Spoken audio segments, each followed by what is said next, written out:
Balaleli nani niyayizwela-ke indaba yabhuti. Iyashaqisa.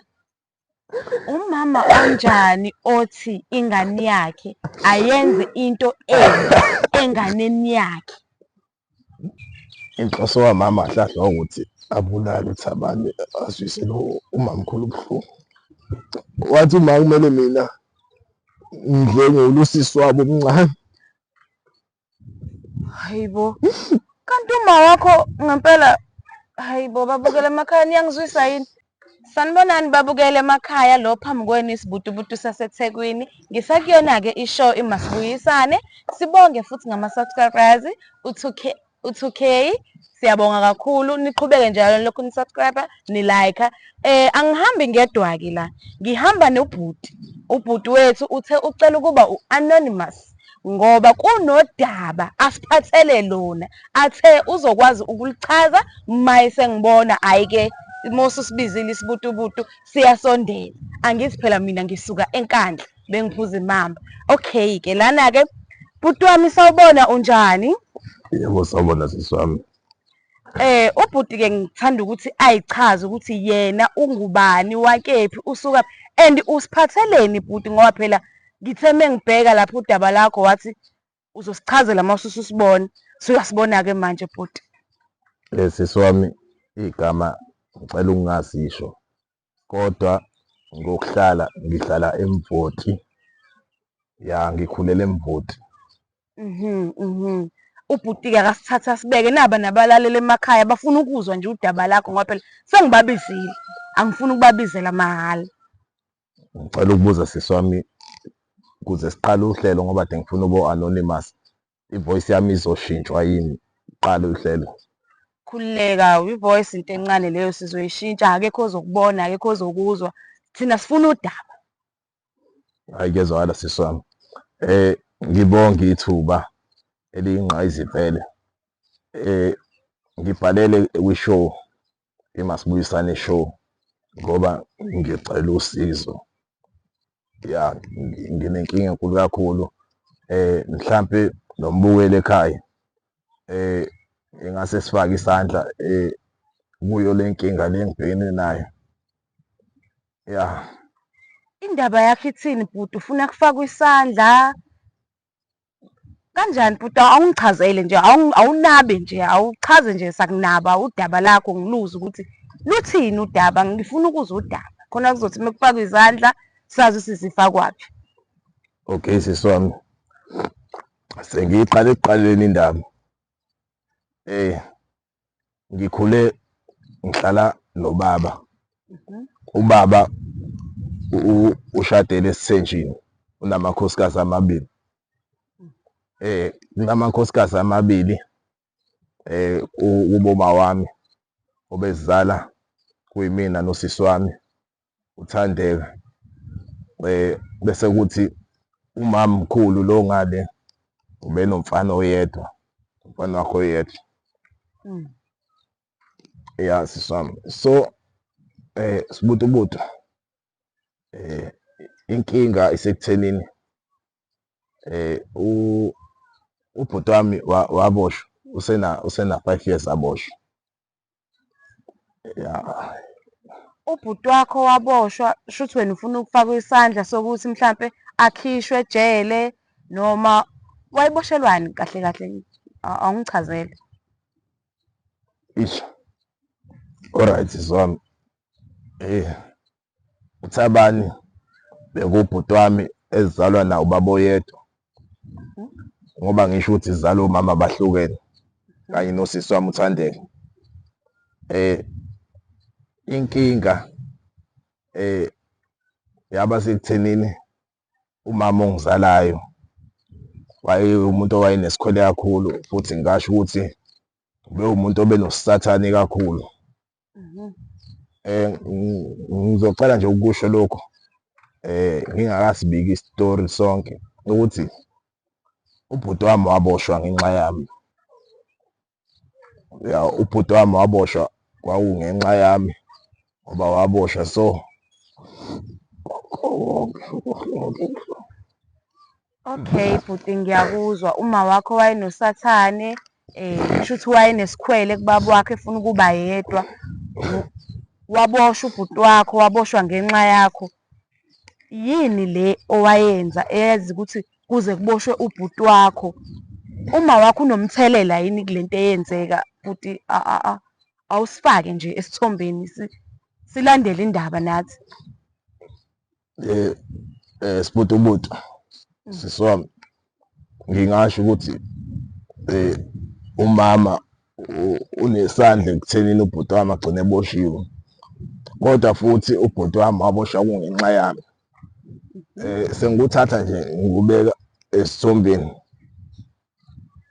Umama ubekade engamfuni uThabani. Sikhula vele emvoti, umama bekade engamfuni uThabani.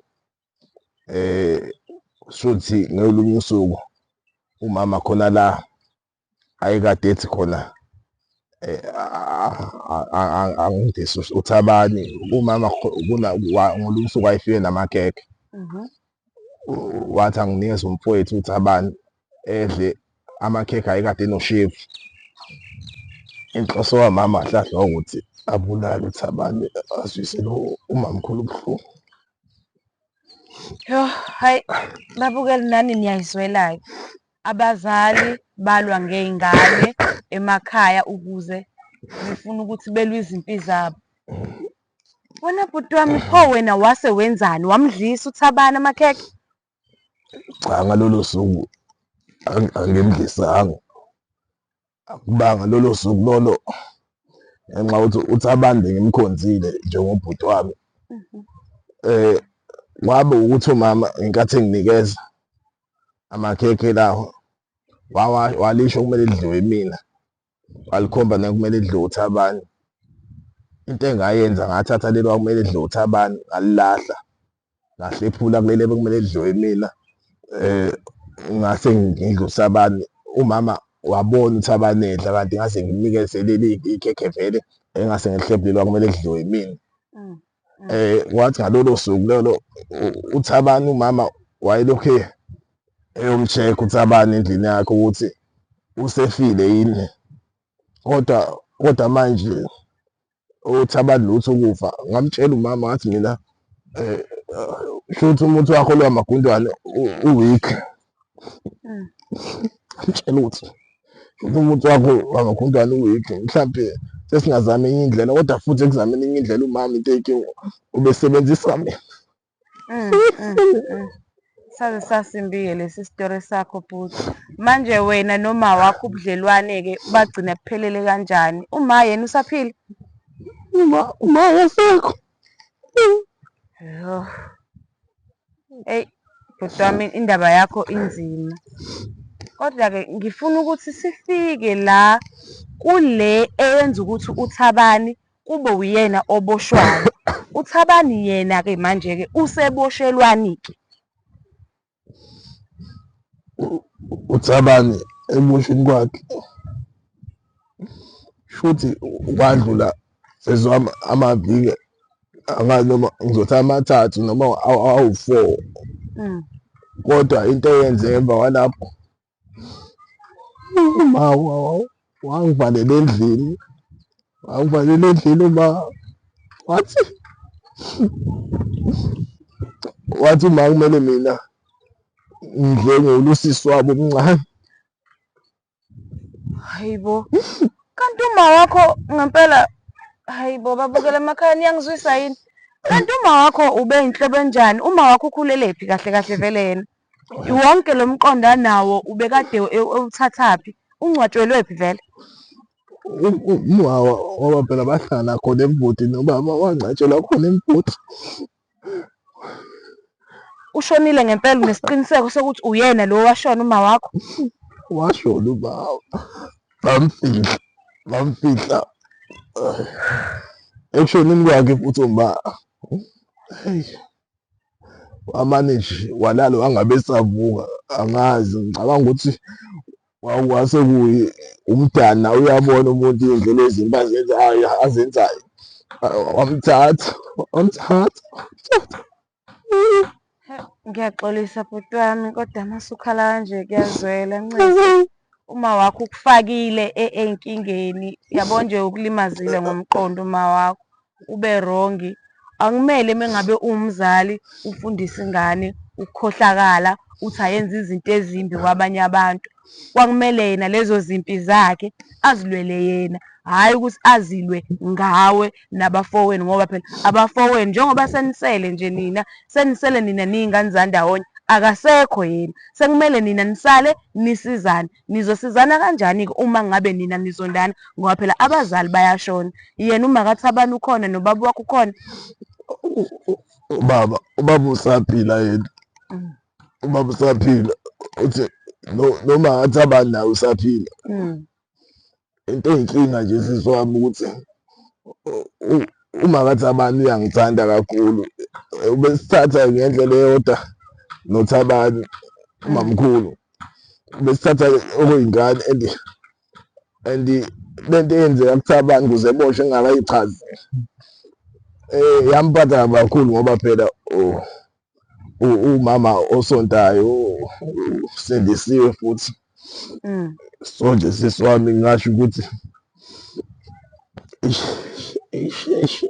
uMakaThabane uyaphila, engathi ngaqhubeka lokhu ephila ebe umama nje womkhuleko, abe nje isibani nasegcekeni. Ubaba wakho-ke wathola unkosikazi-ke kuloyo mama uMakaThabane, hhayi simnika iy'mbali zakhe.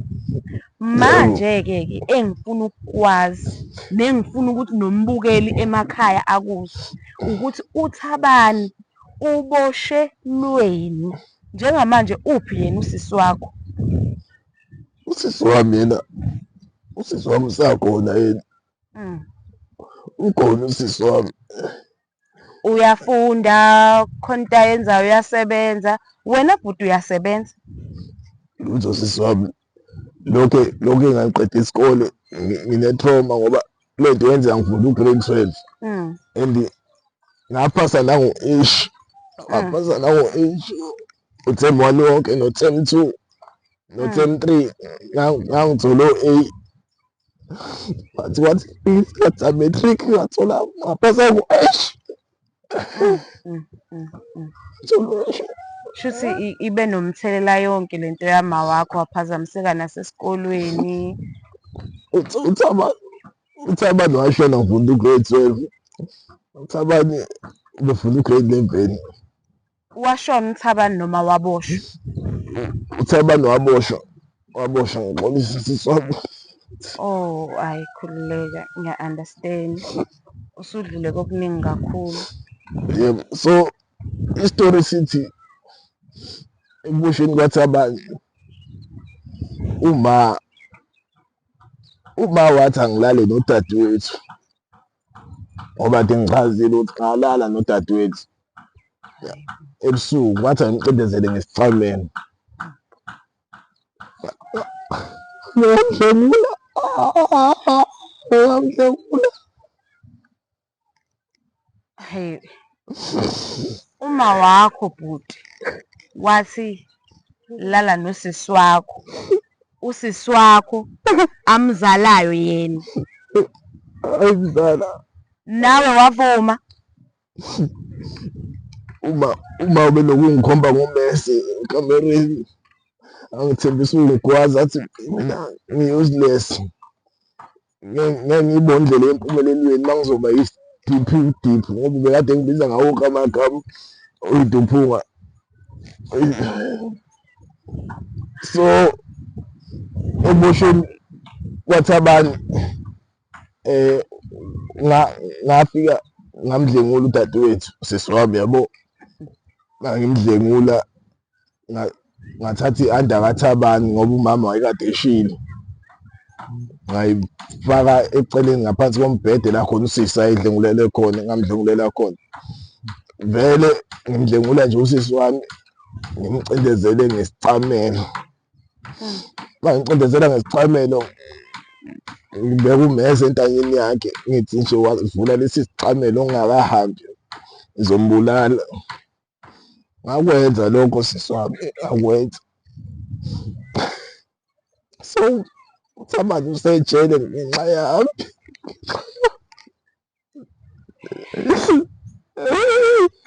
Balaleli nani niyayizwela-ke indaba yabhuti.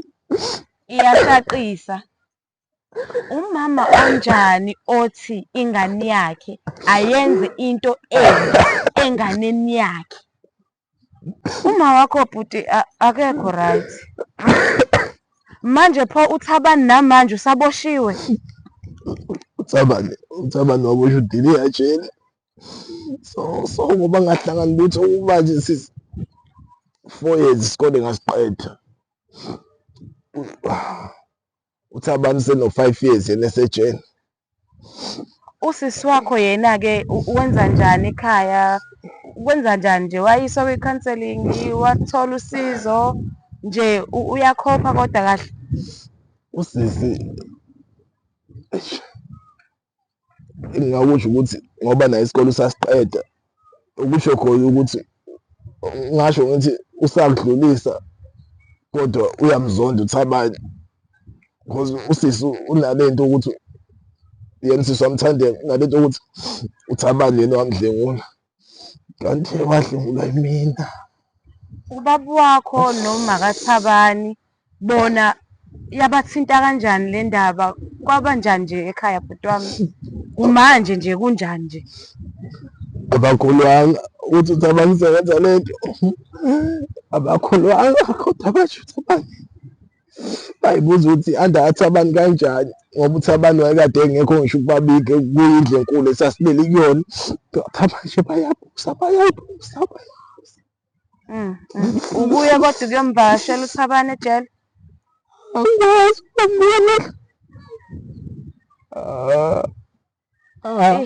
Kwaze kwanzima. So wena bhuti wami-ke kulolu daba lakho lonke, ikuphi wena ofisa ukuthi sikusize ngakho thina njengeMasibuyisane Show? ukuthi siswami ukuthi uThabani akuthole ubulungiswa, ngiboshwe ngcono because ngeke ngisho ukuthi konke vele umama usashona. Kungabi icebo lamama noma indlela ayefisa ukuthi ngiphile ngayo uma sengikhulile ngoba usashona. Ngifuna uThabani aphume nje.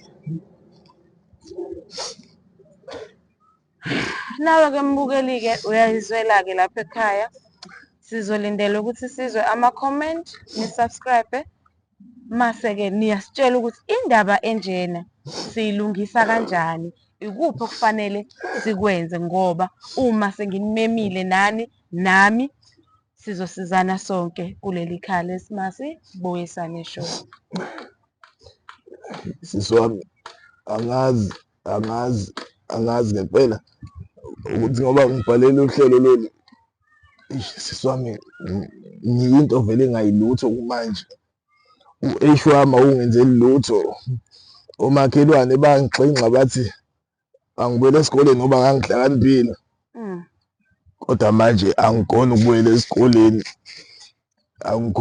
esikoleni ngoba still ngisane-trauma, traumatized.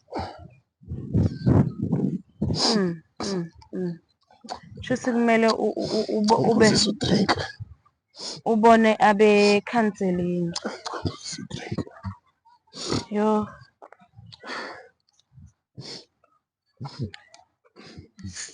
Hayi.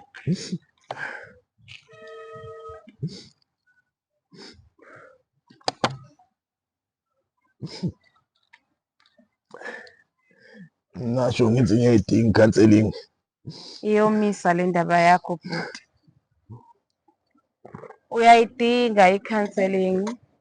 Uyabadinga abantu ozokhuluma nabo, abazokululeka kulokhu nje osudlule kukona okwenziwa uma wakho, waze wafika ekuthenini ube nenhliziyo embi, uvume ukusetshenziswa ekuthenini wenze into embi ngoba manje uma wakho akasekho. Mhlasimpe ukuba ukhona naye la ngabe sikhuluma into eyaphambili ukuthi nakhu-ke lokhu ayekwenza wayekade ekuqaleleni kwayesekuqaleni, wayekade ekwenzelani kwayesekuqaleni, kwakumayelana nani ukuthi aze afike la mawukuba uzonda umamkhulu wakho kwakungani yena ukuthi alwe nomamkhulu wakho kunokuthi alwe ngani niyingane. Ubaba wakho kwenzeka yonke lento nje yena akaboni vele uthuli noma akazi. Ubaba ngasho ngithi ayikho into ayaziyo because ubaba uwumuntu oshayela ama-truck. Konke wakuzwa uthi N3 eGoli. Ayikade esetruckini ebheke eGoli ezwa lento. So ubaba naye washaqeka kakhulu ukuthi umfana wakhe udlengula kanjani udadewabo. Manje imina owadlengulo usisi wami. Amuzwe ekhala imemeze bese igama lami ngiphe kwakhe. Ebiza igama lakho usisi wakho ngoba efuna ukuthi uzomlekelela. Ufuna ukuthi ngimlekelele kodwa ngaphuma ngabaleka endlini ngoba ngabe umuntu ongazilali endlini. Ngalolo suku ngahamba ngawulala kaRondo, ngavuka ekuseni usisi wami ekhala engafuni ngisho ukungikhulumisa nothi ngoba wayazi ukuthi mina kodwa ngenxa yento ayedima ehlakele ebusuku. Sisi wami ngiyabonga ngicela ngingisize kakhulu. Wena mawumbuka usisi wakho manje umbheka kanjani? Ngiyasaba nokumbuka. Akaze akusole. Akaze angisole kunalokho yonke into eyenzakalayo mayelana uyangitshela ukuthi siyabuya lesiya sithombe lesiyakhala imemesa ecela usizo kungekho umuntu osabelayo. Okay, bhuti wami ngiyakuzwa. Hayi. Thina nethimu yami-ke imasibuyisane sizozama ukuthi sikutholele abazoneluleka nodadewenu nabazo-advisor khabani kuzomele athole ukuthi akhululeke ngoba akekho umuntu okumele aboshelwe amacala omunye umuntu. Uma wakho wenza okungekho right. Ngiyabonga-ke mbukele ekhaya, asilibambe lapho udaba lethu lanamhlanje. Siyabonga ababukeli emakhaya, sicela ukuthi nawe mengabe unenkinga obhekene nayo ungahesitate ukuthi ubhalele iMasibuyisane Show, uphinde futhi ulike mase uyasubscribe. Siyabonga kakhulu nje kubhuti lo, sisuka nje la eMlazi, ubhuti owasemvoti. Asimbone ngoba usehlala khona la eMlazi, sizombakashela. Siyabonga kakhulu-ke kunina nonke nawe woza nodaba lakho nami ngize nendlebe. Imina uSibutubutu intombazane yakwaMashu. Angithi phela mina ngiphuma enkandla bengiphuza imamba negwede. Danko.